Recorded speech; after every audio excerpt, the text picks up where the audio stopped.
You just want the doctors to listen to you. Following what she calls bad experiences with two MDs, Imelda Jaime of Santa Ana ¿Se siente mejor? started seeing an NP. The nurse practitioners tend to take a little bit more time with the patients. If the governor approves AB 890, California's NPs would be able to provide basic primary care without physician oversight. This just frees me up to be a little bit more creative in my approach to patients. For years, there have been failed attempts at various versions of the measure. It's the first time on the governor's desk.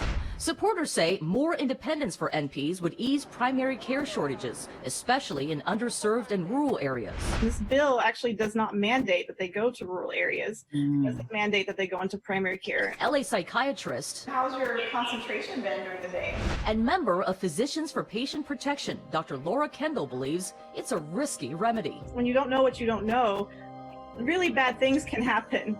It requires many years of training to know all the possibilities that could happen. 22 states and D.C. already allow NPs to work independently. Similar legislation is also being considered in Texas, where Jeremy Wattenbarger's 7-year-old daughter Betty got sick on a Sunday. She had rapid breathing. She's looking a little yellow. She's looking like she has a bluish tinge to her lips. And died Thursday. It's a nightmare that's just beyond belief.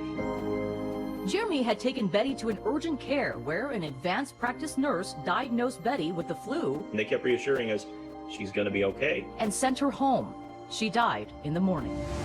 If she would have went to a doctor inside of an emergency room or other skilled facility, they would have recognized that, hey, these are the symptoms of sepsis. We could probably bring as many examples of physicians who did the wrong thing or, misdiagnosed. In a statement, the California Medical Association says corporate hospitals are backing this bill as an end run against key patient protection measures that prohibit them from directly employing physicians. This has much more to do with corporate profits than it does access to care. When there's no supervision required, they can then just replace physicians with nurse practitioners. And so people who are stuck in that system have no choice but to see a nurse practitioner who has lesser training.